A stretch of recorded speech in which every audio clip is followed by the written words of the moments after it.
इसमें कोई भी गुठली नहीं रहनी चाहिए। गोभी का सालन लगा लेते हैं, इतना ही अच्छा बना है। अब ऊपर पराठा डाल लेंगे। आप देख सकते हैं ये वाली साइड से कितना अच्छा पका है। ये बहुत ही आसान तरीका है गोभी वाला पराठा बनाने का। बच्चों और बड़ों को सबको बहुत पसंद आएगा। ये बहुत ही गर्म है, देख के हाथ लगाना। आप देख सकते हैं धुआं निकल रहा है इसका।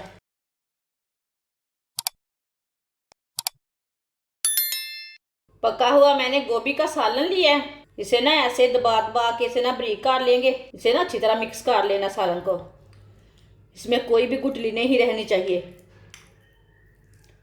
हमारे चैनल पे जाएं, आलू गोभी की वीडियो भी है उसमें। मेरे चैनल पे आए, विजिट करें, बहुत सी रेसिपी है। देसी खाने हैं, पंजाबी खाने हैं, बहुत से खाने हैं जो हम घर में बनाते हैं ना, वो सब खाने हैं उसमें। आप देख सकते हैं आलू गोभी के सालन को मैंने अच्छी तरह मिक्स कर लिया। आटे को ना 15 मिनट पहले ही मैंने गूंद के रख लिया था।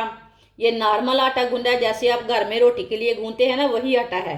इसके ना 2 पेड़े बना लेते हैं। एक ही साइज के 2 पेड़े बना लेने हैं। दोनों पेड़े मैंने तैयार कर लिए ने। अब इसकी ना छोटी छोटी रोटियां तैयार कर लेते हैं।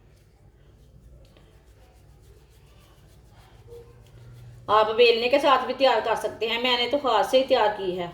आप देख सकते हैं। इसी तरह दूसरी रोटी भी तैयार कर लेंगे।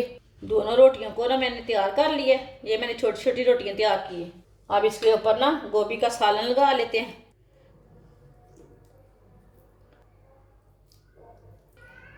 आप थोड़ा कम लगाना चाहते हैं तो थोड़ा कम लगाना, लेकिन थोड़े ज़्यादा सालन से ना पराठे का टेस्ट अच्छा आता है। थोड़ा ज़्यादा सालन लगाएंगे तो बहुत ही मज़े का पराठा बनेगा।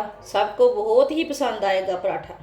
आप चाय के साथ सुबह के टाइम में खाएं, शाम के टाइम में खाएं, किसी टाइम मर्जी चाय के साथ खाएं। ये बहुत ही ज़्यादा मज़े का बनेगा। थोड़ा सा सालन कम लगाएंगे तो बिल्कुल भी टेस्ट नहीं आएगा। आप देख सकते हैं सालन को मैंने लगा लिया। आप दूसरी रोटी भी ऊपर रख लेंगे।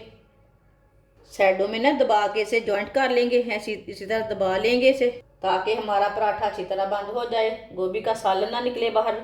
आप देख सकते हैं इसी तरह इसे मैंने अच्छी तरह बंद किया है। इसे ना हाथ से ही ऐसे बड़ी कर लेंगे रोटी को। इसे मैंने हाथ से ही बनाना है, इसे बेलने के साथ नहीं बनाना। आप बेलने के साथ भी बना सकते हैं, लेकिन सालन बाहर निकल जाता है ना, इसके लिए मैंने हाथ से बनाया। हाथ से बहुत अच्छा बनता है, इधर से ख़राब नहीं है, कितना ही अच्छा बना है।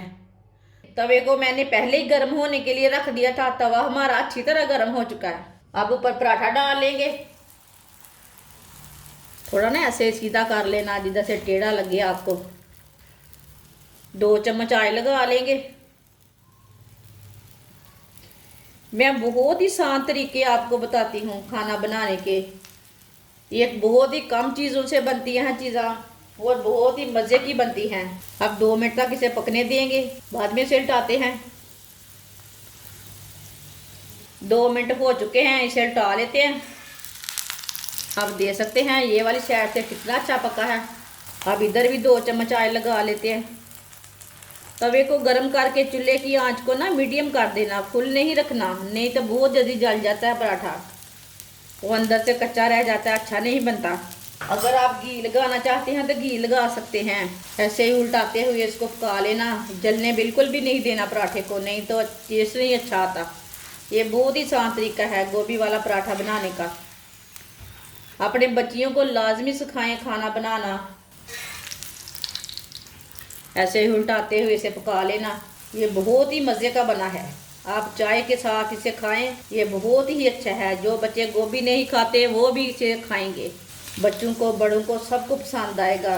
ये मज़ेदार गोभी का पराठा ना सबको पसंद आता है।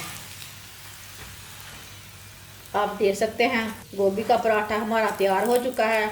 ये बहुत ही अच्छा बना है। अब चूल्हे को बंद कर देंगे। ये इतना ही मज़े का है कि पूछिए मत। गोभी वाला पराठा हमारा बहुत ही मज़े का बना है। आप देख सकते हैं, अपने बच्चों को बना के दें, खुद भी बना के खाएं। बच्चों और बड़ों को सबको बहुत पसंद आएगा। ये बहुत ही गर्म है, देख के हाथ लगाना। आप देख सकते हैं धुआं निकल रहा है इसका। ये बहुत ही मज़े का है गोभी वाला पराठा। हमारी वीडियो पसंद आए तो लाइक करें और हमारे चैनल को सब्सक्राइब करें। अच्छा, खुदा हाफिज़।